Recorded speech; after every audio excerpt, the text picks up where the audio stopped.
기력이 다 빠졌다. 이제 진짜 너무 힘들다. 이제 진짜 그만하고 싶다. 마음이 좀 울컥하더라고요.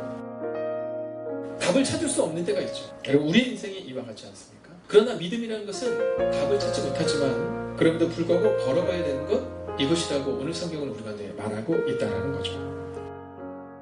본문의 말씀은요, 과거에 주목하고 있는 내용. 이스라엘 백성들이 애굽에서 노예로 있을 때, 그리고 혹은 그들이 출애굽을 해서 광야 가운데 있을 때, 또는 인생의 길을 잃어버리고 있을 때, 그때 그들은 어떻게 그 일을 살아냈느냐라는 거죠. 과거를 기억하면서 그런 현재에 대한 희망을 갖고 미래에 대한 신뢰를 가지고 살아가라, 이 얘기를 하고 있는 겁니다.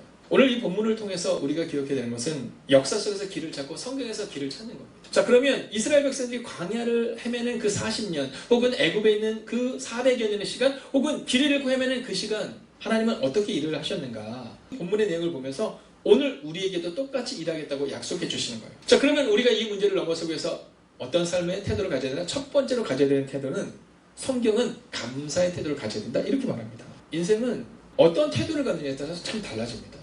근데 성경은 반복적으로 우리 가운데 감사의 습관과 감사의 태도를 가져라, 이렇게 말하고 있습니다. 왠지 아세요? 그분은 선하세요. 그분은 인자하세요. 두 번째 스텝은요, 하나님이 우리를 바른 길로 인도하신다. 우리가 원망을 통해서는 이스라엘 백성들이 방황할 수밖에 없었지만 그들이 감사의 삶으로 나아갈 때 하나님이 그들을 바른 길로 인도하셨어요. 여러분, 문제를 바라볼 때는 안 됐지만 오늘 성경이 기록한 것처럼 여호와께 부르짖을 때, 여호와를 신뢰할 때, 그때 주님이 우리에게로 인도하셨다라는 거예요. 여러분, 선언하고 선포합니다. 하나님께서 여러분을 반드시 바른 길로 인도하실 것입니다. 성경은 약속하고 있거든요. 세 번째는요, 인생에게 행하신 기적을 경험하게 된다는 거예요. 결론은 뭐냐면 기적의 인생을 경험하게 된다는 겁니다. 올해 7년의 시간을 돌아보면서 제 마음 가운데 하나님이 부어주셨던 내가 훨씬 더 큰 걸 알게 되더라고요. 저는 오늘 여러분에게 믿음으로 선언합니다. 여러분, 성경이 약속하고 있어요. 여호와의 인자하심과 인생에 하신 기적, 너희가 그것을 경험하게 될 것이다. 사모하는 영혼에게, 우리 가운데 있어서 이 사모함을 착각해요. 그 수고는 잊어버려요. 우리는 그저 그 결론만을 보고 싶어 합니다. 하나님을 향해서 이러한 사모함의 마음을 가지고 우리의 일생을 살아내야 되는데 우리는 그렇게 살아내지 않아요.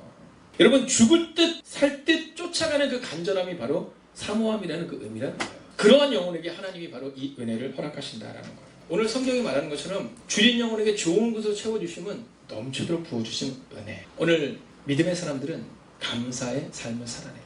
절망과 실패와 낭만 가운데 살아가는 인생이 아니라 오직 하나님을 바라보며 감사함으로 오늘을 살아내겠다.